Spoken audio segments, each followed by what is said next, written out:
Hello everyone, आप सभी का एक बार फिर से मेरे यूट्यूब चैनल दीपक एकेडमिक स्टडी में स्वागत है। आज हम यहाँ पे पढ़ेंगे कि मैथमेटिक्स। ठीक है, तो मैथमेटिक्स में आज हम चैप्टर स्टार्ट करने जा रहे हैं ट्रिग्नोमेट्री, जिसका हिंदी होता है त्रिकोणमिति। तो ट्रिग्नोमेट्री का हम लोग यूज जानेंगे, त्रिकोणमिति का हम लोग कहाँ कहाँ यूज करते हैं, कहाँ कहाँ किस किस सिचुएशन में हम इसका यूज करके अपना आराम से कैलकुलेशन कर सकते हैं। तो ट्रिग्नोमेट्री अगर देखा जाए तो मेनली हम लोग हाइट और डिस्टेंस निकालने के लिए यूज करते हैं। ठीक है, तो चलिए आज स्टार्ट करते हैं ट्रिग्नोमेट्री।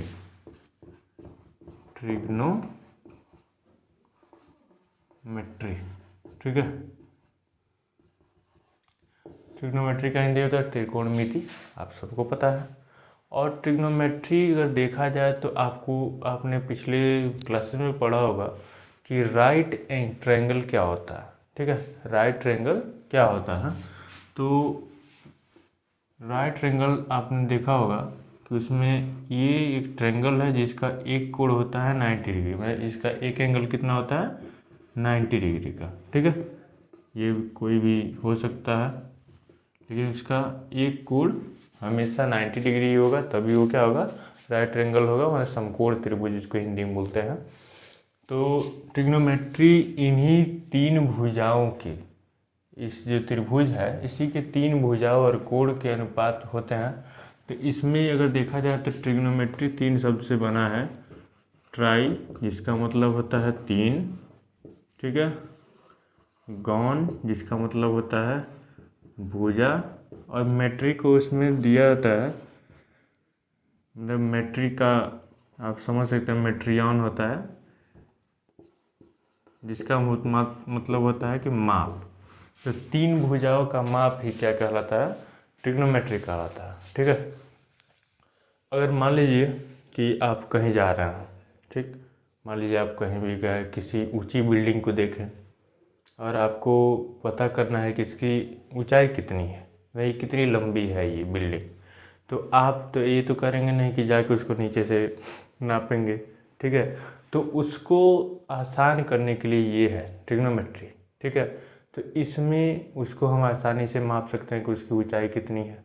ठीक, या कहीं हम छत पे हैं, ठीक है, और कुछ दूरी पे कोई वस्तु है, ठीक है, तो हमको अगर ये पता करना है कि वो कितनी दूरी पे वो वस्तु हमारे जहाँ है, यहाँ से कितनी दूरी पे वो वस्तु है, तो उसका भी हम दूरी पता कर सकते हैं। ऊंचाई पता कर लिए, दूरी पता कर लिए। ठीक, तो अलग अलग माप हम उससे कर सकते हैं, उससे ऊंचाई भी निकाल सकते हैं और दूरी भी निकाल सकते हैं कि हमसे कितनी दूरी पे है, चाहे उस फिर बिल्डिंग की या किसी भी चीज़ का ऊंचाई कितना है हम आराम से निकाल सकते हैं। ठीक है, तो यही निकालना, इसी माप को निकालना और ऊंचाई को निकालना ही क्या कहलाता है, एक मैथमेटिक्स का एक मेथड है, जिसका मतलब है, जिसको हम ट्रिग्नोमेट्री कहते हैं। इसी मेथड से हम लोग उसको आराम से निकाल सकते हैं। ठीक, तो ये एक राइट ट्रायंगल ही बनाने, हमेशा जब भी बनेगा वो राइट ट्रायंगल बनेगा, तभी हम उस दूरी को निकाल सकते हैं। ठीक, तो इस ट्रायंगल के जैसे होना चाहिए। जैसे मान लीजिए कोई भी बिल्डिंग है, कोई ऊंची बहुत बड़ी बिल्डिंग है, ठीक है, और हम खड़े हैं यहाँ पे, ये हो गए हम। ठीक, अब हमको पता करना है कि इसकी ऊंचाई कितनी है। ठीक, ये हो गया इसका बेस। ठीक है, तो हम मेरे से इसकी दूरी इतनी है और इसकी ऊंचाई इतनी है। तो अगर इसको देखा जाए तो ये क्या बना रहा है, राइट ट्रायंगल बना रहा है, यहाँ पे 90 डिग्री बना रहा है ना। तो ऐसे हम इसका ऊंचाई निकाल सकते हैं। ठीक, ऐसे ही मान लीजिए कि आप कहीं ऊंचे बिल्डिंग पे ही खड़े हैं, यहीं पे खड़े हैं, ठीक, और यहाँ पे कोई व्यक्ति जा रहा है। तो यहाँ से हमको पता करना हो कि वो कितनी दूरी पे है, तो यहाँ से देख के बता सकते हैं ना कि कितनी दूरी पे है, आराम से बता सकते हैं। किसके मदद से, ट्रिग्नोमेट्री की मदद से। ठीक, कोई दिक्कत। अब चलिए आगे बढ़ते हैं। फिर ये जो है किसी भी राइट ट्रायंगल में उसका जो कोण होता है, ये तो 90 डिग्री हो गया, ये एक न्यून कोण होता है। कौन सा कोण होता है, न्यून कोण। न्यून कोण हिंदी में कहते हैं न्यून कोण, जिसका मतलब होता है न्यून कोण हमेशा 90 डिग्री से कम होगा। तो ये कोण और ये कोण हमेशा क्या होगा, 90 डिग्री से कम ही होगा, तो ये होता है न्यून कोण। तो जो भी ट्रिग्नोमेट्री हम लोग यूज करते हैं वो हमेशा किसी या तो इस कोण से यूज करेंगे नहीं तो इस कोण से यूज करेंगे, कभी भी 90 डिग्री वाले कोण से यूज नहीं करेंगे। ठीक है, तो कुछ अनुपात होता है कोणों और भुजाओं का, जिसे हम कहते हैं त्रिकोणमितीय अनुपात। अब त्रिकोणमितीय अनुपात के बारे में जानना है, तो त्रिकोणमितीय अनुपात किसी भी राइट ट्रायंगल के जो साइड होता है, मतलब जो उसका भुजा होता है और उसका जो कोण होता है, जो एंगल होता है, उसी के अनुपात को ही क्या कहते हैं, त्रिकोणमितीय अनुपात। जैसे एक मान लीजिए एक राइट ट्रायंगल है, ठीक, ए बी और सी, जिसका ये मान है कितना, 90 डिग्री। ये हमेशा कितना होगा, 90 डिग्री ही होगा। ठीक है, तो या तो हम ये कोण ले सकते हैं, मैंने किसी एक कोण का अनुपात हम जानेंगे, किसी एक कोण का अनुपात, या तो एक कोण या ये कोण। तो अगर हम कोण ए को लेके चलें, इस कोण को ना लेके चलें, ठीक है, तो ये इसका होता है बेस। क्या होता है, बेस या आधार। ठीक है, ये इसका होता है कोण, जिसको इंग्लिश में बोलते हैं हाइपोटेनियस। ये इसका होता है लंब। ठीक है, इस कोण के सम्मुख भुजा है ये, माने सामने की भुजा है। कौन सा कोण, अगर पूछा जाए कि कोण ए का सम्मुख भुजा कौन सा है, तो कौन सा, BC। ठीक, और कोण ए का संलग्न भुजा, माने कोण ए से लगी हुई भुजा कौन सी है, तो AB, जो कि आधार है। BC क्या है, लंब है, और AC क्या है, कोण है, मतलब हाइपोटेनियस है। ठीक है, अब देखिए, अब कोण ए को हमको लेके चलना है, और त्रिकोणमितीय अनुपात देखा जाए तो त्रिकोणमितीय अनुपात क्या क्या होता है। तो कोण ए को अगर लेके चला जाए तो होता है पहला,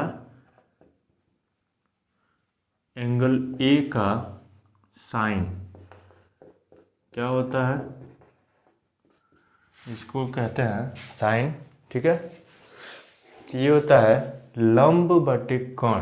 क्या होता है, लंब बटे कोण, लंब अपान कोण। इसका मतलब लंब कौन सा है, BC, कोण क्या है, AC। ठीक, फिर होता है एंगल ए का कोसाइन। ठीक, ये होता है आधार बटे कोण, आधार मतलब बेस अपान हाइपोटेनियस मतलब कोण। इसको आधार मतलब AB, ठीक, और कोण मतलब AC। ठीक, फिर होता है एंगल ए का टेंजेंट। ठीक, ये होता है आपका लंब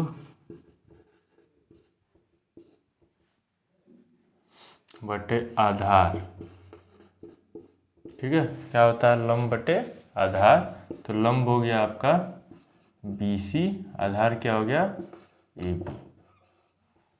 ठीक है, ये आपका 3 त्रिकोणमितीय अनुपात ये हो गया। तो ये तो आपका 3 हो गया, और होता है 3। तो एंगल ए का कोसेक होता है 1 अपान एंगल ए का साइन। ठीक, तो 1 अपान एंगल ए का साइन का मतलब आप कह सकते हो, जो एंगल ए का साइन है 1 अपान करने पे ये क्या होगा, उल्टा हो जाएगा, मतलब AC अपान BC। ठीक, फिर है अगला आता है एंगल ए का, ठीक, सेक। ठीक, ये होता है 1 अपान एंगल ए का कोसाइन। ठीक है, ये फिर ये उल्टा हो जाएगा, मतलब AC अपान AB। ठीक है, फिर आता है एंगल ए का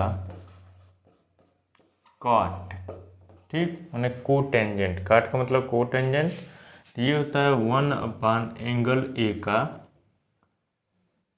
क्या tan, ठीक है। तो ये tan वाला ने एंगल ए का टेंजेंट वाला है, वो फिर उल्टा हो जाएगा, तो ये उल्टा होकर हो जाएगा A B upon B C, मतलब 1 ये करने पे ये आता है, ठीक है। तो ये हो गया आपका 6 त्रिकोणमितीय अनुपात, इन्हीं को बोलते हैं त्रिकोणमितीय अनुपात, ठीक है। ये मेनली कितने होते हैं, 6 होते हैं मेनली, क्या ये हमेशा ही 6 होते हैं, ठीक है। कौन कौन, साइन, कोसाइन, टेंजेंट, कोसेक, सेक और काट। और इसमें से कभी भी एक को दे देगा, एक किसी भी एंगल को दे देगा, उसका त्रिकोणमितीय अनुपात दे देगा, और बाकी सबका कहेगा कि बाकी सारा निकालिए, ठीक है। इसमें से कोई भी दे सकता है, सेक दे सकता है, कॉट दे सकता है, साइन दे सकता है, कुछ भी दे सकता है, और कहेगा कि बाकी की सारा निकालिए। तो आपको ये त्रिकोणमितीय अनुपात अगर पता होगा तो आप आराम से क्या कर सकते हैं, निकाल सकते हैं, ठीक है, कोई दिक्कत। त्रिकोणमितीय अनुपात पे हम आपको कुछ उदाहरण करा दे रहे हैं, जिससे कि आप अगर एक एंगल दिया हो, मतलब एक त्रिकोणमितीय अनुपात दिया हो और बाकी का 5 पूछ रहा हो, मतलब एक तो दिया ही रहेगा और 5 पूछेगा, तो उसको हम लोग कैसे निकालेंगे इसके बारे में। जैसे एक एग्जाम्पल क्या है, given that tan A equal to 4/3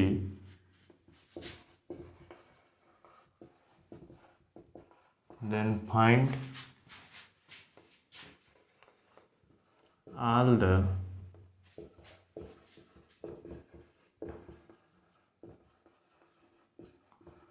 trigonometric ratio, ठीक है। तो अगर देखा जाए तो tan A इक्वल टू 4/3 दिया है, ठीक है, और बाकी का सारा पूछ रहा है, मतलब साइन पूछ रहा है, कॉस पूछ रहा है, कोसेक पूछ रहा है, सेक पूछ रहा है, आपको काट पूछ रहा है, ठीक है। तो जब ये दिया है तो इसका जब सॉल्यूशन लिखेंगे, मतलब इसको अगर हिंदी में देखा जाए तो कह रहा है कि दिया है tan A बराबर 4/3, तो इसका बाकी का सारा त्रिकोणमितीय अनुपात पूछ रहा है, ठीक है। हिंदी में कुछ समझने में कोई दिक्कत नहीं है, आप लोग समझ सकते हैं। तो यहाँ पे अगर हम देखेंगे तो पहले तो दिया है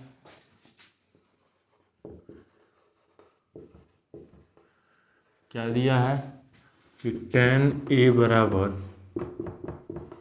4/3 मैंने 4/3, तो एक हम लोग बनाएंगे राइट एंगल समकोण त्रिभुज, इसका ये मान लेंगे कि A एंगल है, ये C है और ये B है, ये कितना है 90 डिग्री, ठीक है। तो tan A बराबर क्या होता है, तो tan A बराबर होता है कि लंब बटे आधार, ठीक है।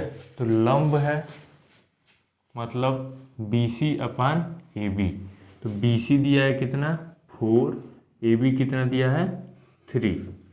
इसको देख के अगर हमको ट्रिग्नोमेट्रिक रेशियो अगर पता है तो इससे हम लोग आराम से पहले जो दिया है उससे हम लोग लिख लिए। अब हमको बाकी ट्रिग्नोमेट्रिक रेशियो निकालने के लिए हमको ये भी हाइपोटेनियस पता होना चाहिए, मतलब कर्ण पता होना चाहिए कि कितना है, ठीक है। तो कर्ण पहले पता करने के लिए हम यहाँ पे अप्लाई करेंगे पाइथागोरस थ्योरम, मतलब पाइथागोरस प्रमेय यहाँ पे लगाएंगे, जिससे कि हमको क्या ये AC निकल सके। तो पाइथागोरस थ्योरम हमको पता है कि क्या कहता है कि कर्ण पे बना वर्ग, ठीक है, शेष 2 भुजाओं पे बने वर्गों, शेष 2 भुजाओं के वर्गों के योग के बराबर होता है, ठीक। मतलब इसको ऐसे लिख सकते हैं कि AC इक्वल टू √AB का स्क्वायर प्लस BC का स्क्वायर, ठीक है। तो AC पूछ रहा है तो AC को रहने देंगे, √ लगा लेंगे। AB कितना दिया है 3 का स्क्वायर, BC कितना दिया है 4 का स्क्वायर, ठीक है। AC बराबर 3 का स्क्वायर 9, 4 का स्क्वायर 16, तो ये अगर देखा जाए तो ये हो जाएगा √25, ठीक है। तो AC कितना निकल गया हम लोग का 5, ठीक है। कोई दिक्कत है यहाँ तक? AC कितना आ गया? 5 आ गया, ठीक है। तो ये हमको मिल गया 5। किससे मिला? तो पाइथागोरस प्रमेय से, पाइथागोरस थ्योरम से, ठीक है। कोई दिक्कत? अब ये हमको जब 5 मिल गया, ठीक है, तो ये तो हम यहाँ तक तो काम में हम लोग का हो गया, ठीक। अब हम लोग जब ट्रिग्नोमेट्रिक रेशियो हमको पता है तो होता है उसमें कि साइन ए क्या होता है? साइन ए मतलब अगर एंगल ए का साइन निकाला जाए तो क्या होगा? तो ये होता है लंब बटे कर्ण, ठीक है। लंब मतलब BC/AC मैंने हाइपोटेनियस। ये हो जाएगा BC हम लोग का कितना है? 4 है। AC कितना है? 5 है, ठीक। फिर है cos A। cos A बराबर क्या होता है? आधार बटे कर्ण। आधार मतलब AB, कर्ण क्या है? AC। ये क्या हो जाएगा? 3/5 tan दिया हुआ ही है, ठीक। उसके बाद हम लोग का आता है कि कोसेक ए, तो हम लोग जानते हैं 1/sin A बराबर 5/4 हो जाएगा, ठीक है। फिर आ जाएगा आपका सेक A, तो हम लोग जानते हैं 1/cos A, ये हो जाएगा 5/3, ठीक है। फिर आपका आ गया cot A, ये हो जाता है आपका 1/tan A, ठीक है। तो 1/tan दिया है 4/3, तो 1/tan है 3/4। यहाँ तक कोई दिक्कत? अब देखिए ये हमको याद हो रहना चाहिए कि हमेशा जो साइन है वो इक्वल टू होता है 1/cos A मैंने कोसेक A, और जो कोसेक A रहेगा वो हमेशा रहेगा 1/sin A। ये रेशियो अगर हमको याद है तो हम आसानी से पहले साइन, कॉस और टेन निकाल लेंगे तो बाकी का तीनों आराम से निकल जाएगा, या कोसेक से काट निकाल लिए तो ये बाकी का तीनों आराम से निकल आता है, ठीक है। आपको हमेशा ये रेशियो पता होना चाहिए कि साइन A इजकल टू 1/, ये साइन A है, sorry, sine A is equal to 1/ cosec A होता है, और cosec A is equal to 1/sin A होता है, ठीक है। फिर cos A is equal to 1/sec A होता है, और sec A is equal to 1/cos A होता है, ठीक है। फिर आगे आता है कि tan A, तो ये हमेशा होता है 1/cot A, और जो cot A है, ठीक है, वो हमेशा होता है 1/tan A। तो अगर आपको कोई भी ट्रिग्नोमेट्रिक रेशियो दिया है, कोई भी त्रिकोणमितीय अनुपात दिया है, तो उससे तो कोई भी आप अगर 3 भी निकाल लेते हैं तो बाकी का 3 निकल जाता है, ठीक है। अगर 3 आप निकाल लेते हैं तो बाकी का 3 आराम से निकल जाता है। एक और होता है रेशियो कि अगर tan A दिया है, tan A पूछ रहा है, ठीक है, और आपको sin A और cos A दिया है, तो tan A बराबर होता है sin A/cos A। अगर ऐसी इसी को है कि tan A बराबर 1/cot A, तो cot A जब करेंगे मतलब cot A बराबर cos A/sin A, ये भी याद रखेंगे तो आपको हमेशा निकल जाएगा, बार बार हर एक एंगल निकालने की ज़रूरत नहीं पड़ेगी। अगर 2 एंगल दिया है, साइन ए कॉस दिया है, मतलब 2 रेशियो दिया है, और पूछ रहा है tan ए, तो डायरेक्ट इस फार्मूले से भी हम लोग निकाल सकते हैं, ठीक है। जैसे इस ट्रिग्नोमेट्रिक रेशियो में ऐसे भी क्वेश्चन बनता है कि जैसे मान लीजिए एक समकोण त्रिभुज दिया रहता है, ये एक समकोण त्रिभुज है और जिसका सी जो एंगल है वही समकोण है, मतलब ये सी है, ठीक है, ये है आपका बी और ये है आपका ए, और एंगल बी जो है ये आपका दिया है थीटा। क्या दिया है? थीटा। मतलब angle A B C is equal to theta दिया है, ठीक है। और यहाँ पे जो ए बी है वो दिया है 29 और जो बी सी है वो दिया है 21 और ये इसका मान नहीं दिया है। तो इसमें कह रहा है, मान लीजिए कहता है कि sine square theta plus cos square theta कितना होगा बताइए। और पूछता है कि cos square theta minus sine square theta कितना होता है ये बताइए, मतलब कितना होगा, ये दिया रहेगा और इसमें पूछेगा कि ये कितना होगा। मतलब साइन और कास हमको पता होना चाहिए और साइन और कास पता होने के लिए हमको AC भी पता होना चाहिए। तो सबसे पहले जब इसका सॉल्यूशन करेंगे, ठीक है, तो इसमें हम पहले तो AC निकालेंगे। तो AC हम कैसे निकालेंगे? AC बराबर होगा कि अंडर रूट, ठीक है, AB का स्क्वायर माइनस BC का स्क्वायर, ठीक है। तो ये आपका होगा 29 का स्क्वायर माइनस 21 का स्क्वायर। ये हम लोग जानते हैं कि a square minus b square equal to होता है ए कोष्ट में ए प्लस बी, 29 प्लस 21, और एक कोष्ट में ए माइनस बी, मतलब 29 माइनस 21, ठीक है। तो अगर देखा जाए तो 29 और 21 मिल के हो जा रहा है क्या 40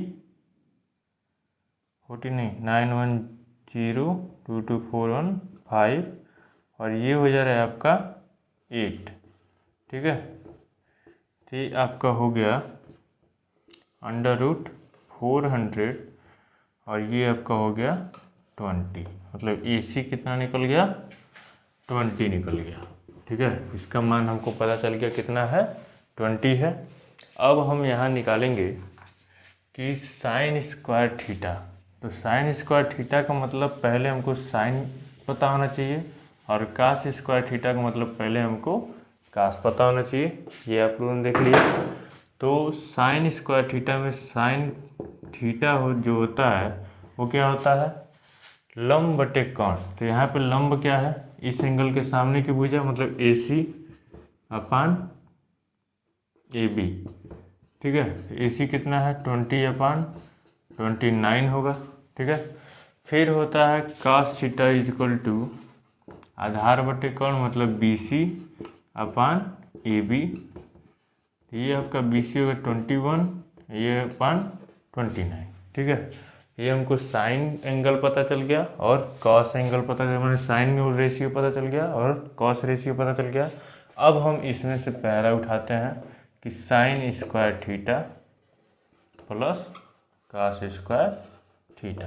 तो साइन स्क्वायर थीटा मतलब साइन की जगह पर रखेंगे, ये 20 है अपान 29 है इसका square plus cos square theta मतलब 21/29 का स्क्वायर, ठीक है। इसका मान हम लोग क्या करेंगे इसमें पुट कर देंगे, मतलब इसमें रख देंगे, ठीक है। आगे देखते हैं।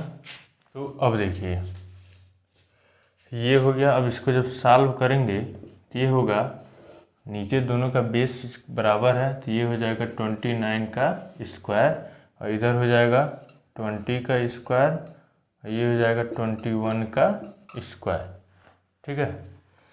तो इसको जब आगे जब सॉल्व करेंगे तो 20 का स्क्वायर हो जाएगा 400, ठीक, और 21 का स्क्वायर हो जाएगा 441 अपान 29 का स्क्वायर हो जाएगा 841, ठीक है।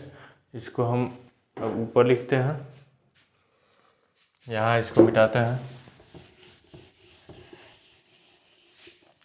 तो 400 और 441 मिल के हो गया आपका 841 और नीचे भी क्या है 841, ये आपका हो गया 1, ठीक है। तो इसका मतलब कि sine square theta plus cos square theta is equal to 1 मिल गया, ठीक है। आगे जब आप पढ़ेंगे तो एक फार्मूला भी होता है कि sine square theta plus cos square theta equal to 1 होता है, ठीक है। तो ये तो पहला निकल गया, ठीक। अब अगला देखते हैं क्या है, cos square theta minus sine square theta, ठीक है। तो अगला है कि कास स्क्वायर थीटा, मतलब इसको लेंगे cos square theta minus sine square theta. तो कास स्क्वायर थीटा कास को रखेंगे 20/29 का स्क्वायर माइनस 20/29 का स्क्वायर, ये 21/29 का स्क्वायर, ये 20/29 का स्क्वायर। तो यहाँ भी अगर देखा जाए तो बेस क्या है, सेम है, 29 का स्क्वायर हो गया। इधर देखा जाए तो ये हो गया 21 का स्क्वायर माइनस 20 का स्क्वायर। तो हम लोग जानते हैं a square minus b square equal to एक क्वेश्चन में ए प्लस बी और एक क्वेश्चन में ए माइनस बी। तो उसमें इसको तोड़ेंगे तो एक हो जाएगा 21 + 20 और दूसरे में हो जाएगा 21 - 20, ठीक है। ये अपान में 29 का स्क्वायर, ठीक है। तो इसको जब आगे ले जाएंगे तो ये होगा 21 और 20 कितना हो जाएगा 41, ठीक है। और ये आपका हो जाएगा इंटू 1/29 का स्क्वायर, ठीक है। ये आपका हो जाएगा 41/800, कितना है 41। तो ये आपका हो गया क्या कि cos square theta minus sine square theta equal to 41/841, ठीक है। तो ऐसे भी क्वेश्चन को हम सॉल्व कर सकते हैं। याद है कि 1 - 10 स्क्वायर थीटा इक्वल टू क्या होगा, तो 10 स्क्वायर थीटा का मान निकालेंगे, 1 में से माइनस कर देंगे, आपका जो भी सॉल्यूशन करेंगे इसको सॉल्व करेंगे तो वही आपका आंसर हो जाएगा, ठीक है। तो आज के लिए बस इतना ही रहने देते हैं, और फिर हम अगले दिन ही जब भी हम अपना नेक्स्ट वीडियो डालेंगे उसमें भी यही ट्रिग्नोमेट्रिक ही चलेगा। अब इससे में थोड़ा मैथमेटिक्स ज़्यादा चलेगा, और चूँकि आप लोगों का बोर्ड एग्ज़ाम है जो कि ज़्यादा दिन उसमें है नहीं, तो हम ज़्यादा थ्योरी नहीं पढ़ा के ज़्यादातर हम क्वेश्चन ही सॉल्व कराएंगे ताकि आप लोग आराम से एग्जामिनेशन का तैयारी कर सकें। और हम मैक्सिमम से मैक्सिमम चाहे साइंस का हो या मैथ का हो, हम केवल क्वेश्चन ही सॉल्व कराएंगे, ठीक है। थ्योरी ज़्यादा नहीं समझाएंगे, आपको फार्मूला बता देंगे कि इसका ये फार्मूला होता है, आप वो फार्मूला पढ़ लीजिएगा, याद कर लीजिएगा। कैसे भी अगर आपको फार्मूला याद हो जाता है तो इस पर आप लोग क्वेश्चन जो है आसानी से कर सकते हैं। तो आज के लिए बस इतना ही, और आप लोग यहाँ तक मेरे वीडियो को देख लिए हैं तो कृपया करके मेरे चैनल को सब्सक्राइब कर दें और एक लाइक कर दें। और अगर आपको ये वीडियो अच्छा लगा है तो अपने दोस्तों को भी शेयर करें और उनसे भी बोलें कि मेरे इस चैनल को सब्सक्राइब कर दें। और मैं कोशिश करूँगा कि मैं अपने वीडियो में और भी इम्प्रूवमेंट लाता रहूँ। जैसे पहले लाइट का दिक्कत था तो अब थोड़ा सा लाइट का दिक्कत आप लोग को साफ लग रहा होगा और आवाज़ का भी कुछ अच्छा लग रहा होगा। तो बस इतना ही, तब तक के लिए धन्यवाद, और चैनल को सब्सक्राइब करना ना भूलें, ठीक है। चलिए बाय।